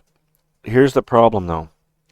I'm a low-budget channel, and everybody's trying to sell me, excuse my language, trying to sell me shit to put on my screens and stuff all the time. I can't afford that stuff. Yes, Smiley, hi. Oh. Oop. This is my co-host. Hi, Miley.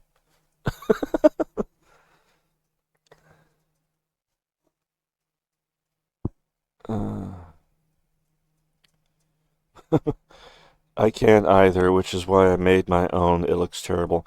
Well, let me show you what my screen normally looks like. This is how it normally looks. And usually when I am playing a game or something... Well, actually, I got to put this up a little bit more, because this actually goes up to here. Yes, dear, I know. I'm an asshole. I know. I've been ignoring you. I'm sorry. And when I am playing a game or something, I have an image of the game right here, like that. And this is my usual setup. But when I'm doing like a talking shop like I'm doing right now, it's all full screen. Yeah, a lot of dead space. When I have YouTube stuff, I usually have something down here. This is where the when I get like a new subscriber or a new follower or something, it pops up down here. Yeah, I do need a layout of some sort. I just don't know how to go about doing it. And like I said, I have no budget at the current time because I don't have a job right now. And YouTube and Twitch aren't paying me yet.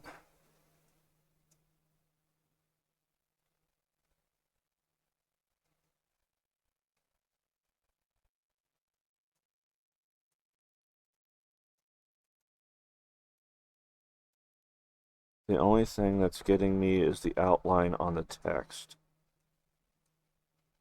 As a pixel artist, though, everything else looks secure. Yeah, I do need a layout or something. I just don't have the means of getting one at the moment. I'm constantly getting offers, but it's like they want an arm and a leg half the time. Or my cat. This is Miley, by the way. She's my co-host. I use a opener I made myself on my YouTube channel, and the music on there.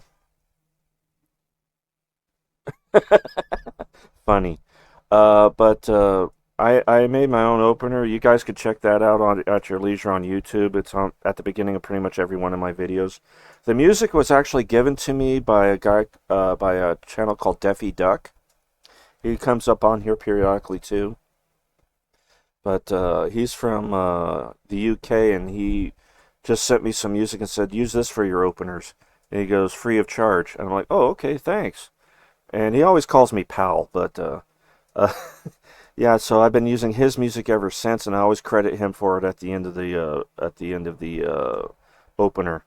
But in the opener, there's myself and there's her, and I put her as also starring on it.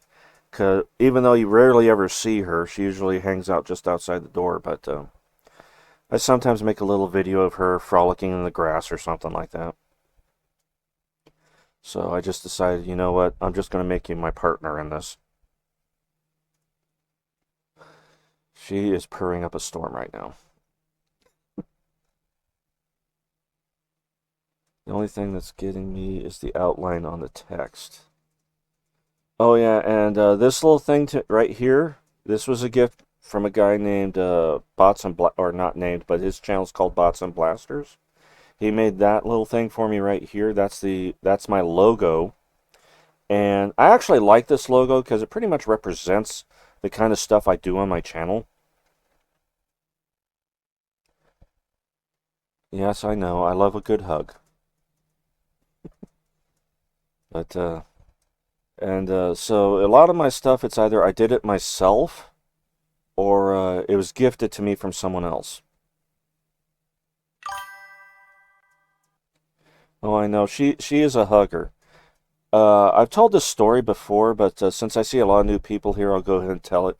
She was actually my neighbor's cat when I was living in an apartment complex next to Fresno University. And they were being evicted. I maybe lived there for maybe a couple of weeks.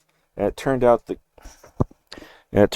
girl in question that was living there was an ex-girlfriend of mine from about 10 years before.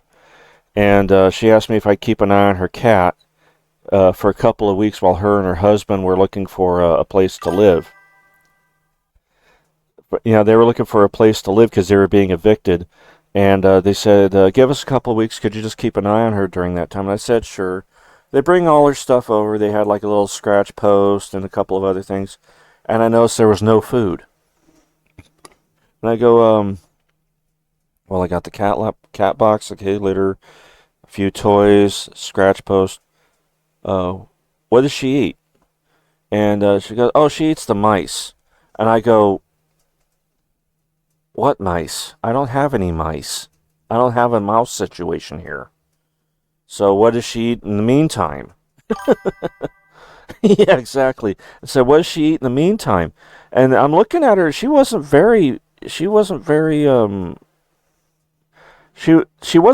anorexic yet, but she was pretty she was starting to look like she was about to start getting bony.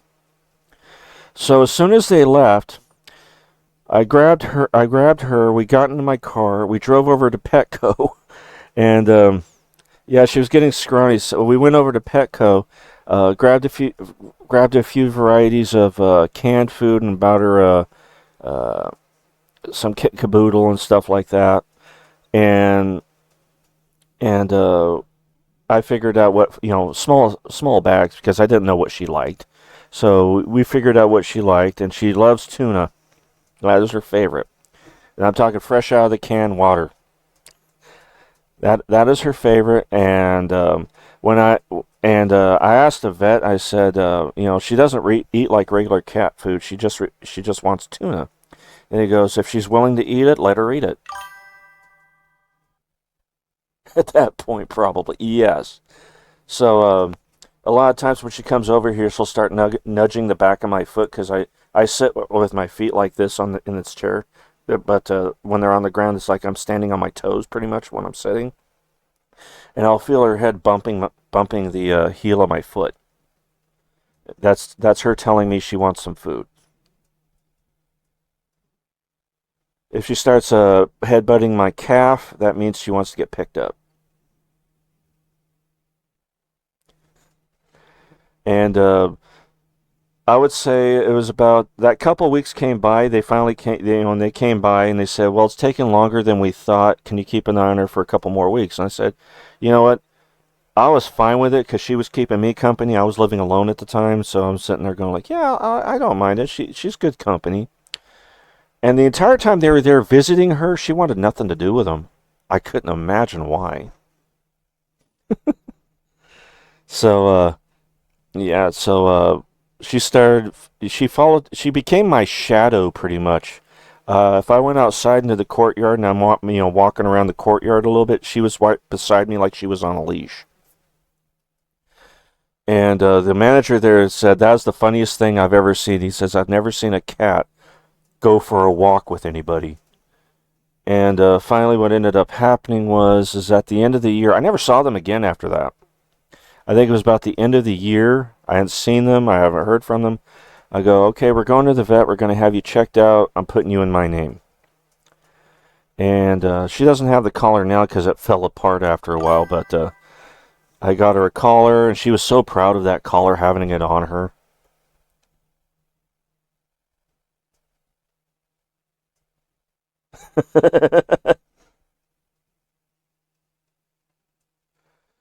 But she's so attached to me that family and friends started referring to her as my wife.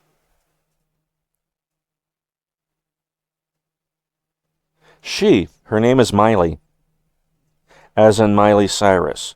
I did not name her. I would have named her something entirely different.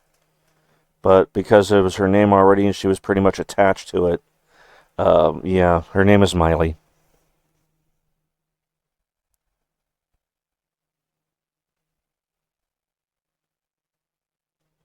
But yeah, the girl in question was a huge Miley Cyrus fan, so named her Miley. I'm sorry. You were marked from that moment on.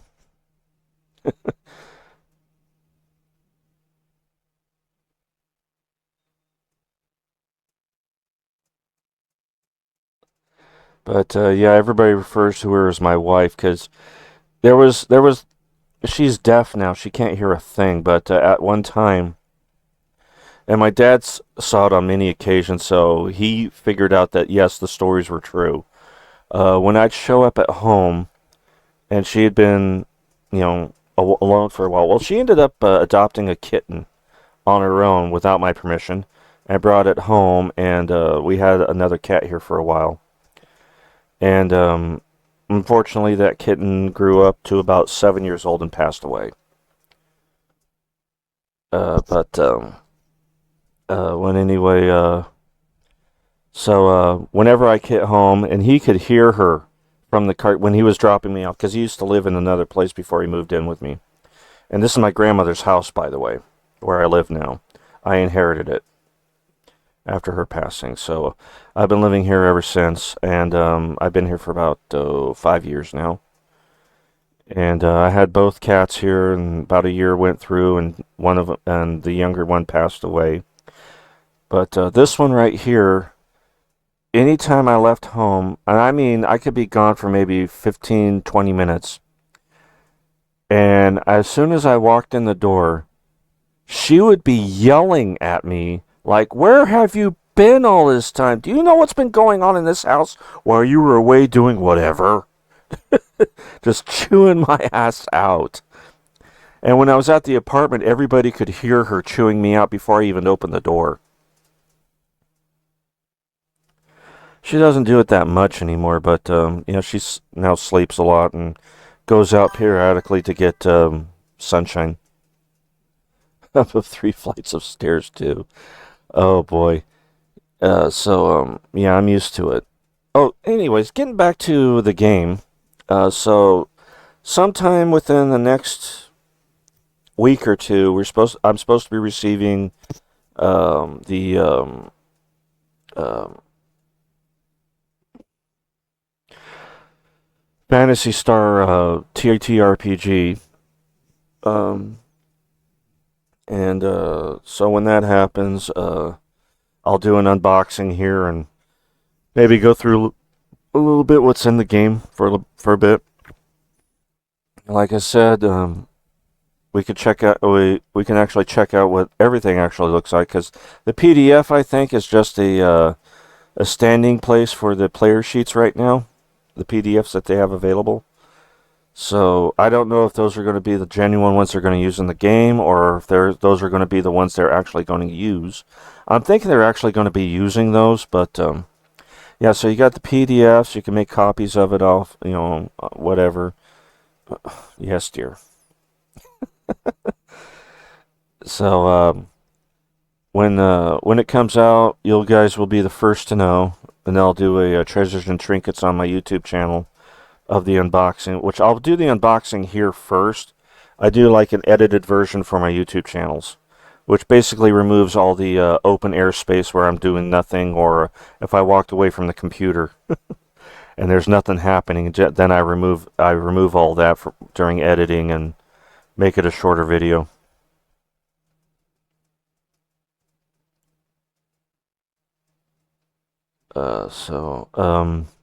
Yeah, the main video this stream actually started. I was going through all my starter sets that I collected for the 5th edition that came out, starting with the first starter set, then the Essentials kit, Stranger Things, and then Rick and Morty, and those were all starter sets for D&D for the 5th edition.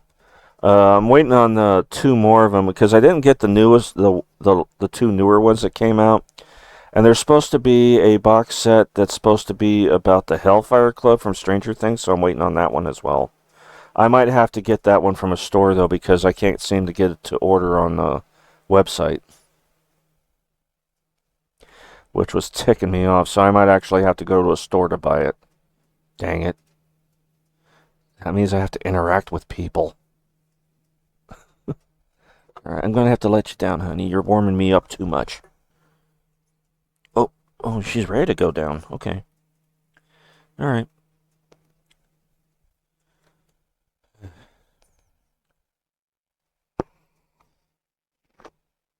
But, anyways. Also, the thing I was showing earlier was how I set up, get out of there. How I set up for new players and players I have already. And this is what, I'm going to say it again since I got some new people on here.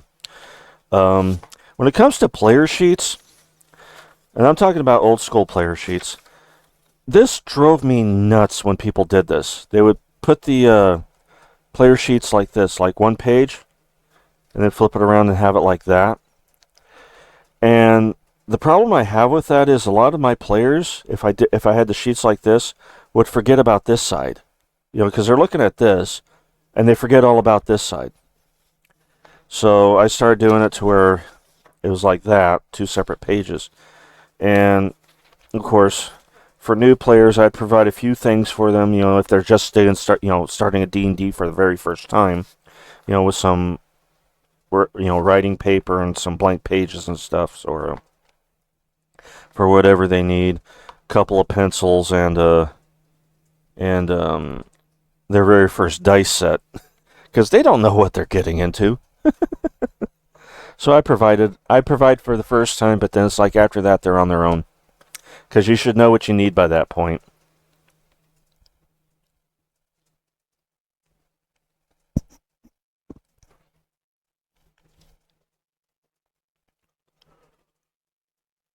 have I been on? 2 hours and 20 minutes and 30 seconds. I'll probably stick around for another half hour. Well, anyway, this is what, I also got Noblemon and Electric Glacier. I was rated by a party of 13. Alright, well, I'm probably going to call it quits here soon. I'm probably going to start up another stream in a little while where I'm playing a game. I don't know what I'm going to be playing, though, because normally I would be playing Pool of Radiance right now, but I'm kind of stuck in a spot. So I'm trying to find a walkthrough or something to kind of get out of that spot, and I can't seem to find a good one anywhere. So I might be doing a different game a little bit later. I just don't know what. But thank you for joining me. Thank you for the raid, Atsumoriko Fuhara. That's a mouthful. I'll just say Atsumo. Or Atsu. And yeah, I'm probably going to keep this stream running. I'm just going to switch over to a game. Yeah, I'm going to have to have my revenge on you for that one. I have to avenge myself. I just don't get enough people on a stream at one time to do anything of any damage. Bummer. Okay, so I'm going to switch over real quick to... Well, I got to figure out what I'm going to be playing first.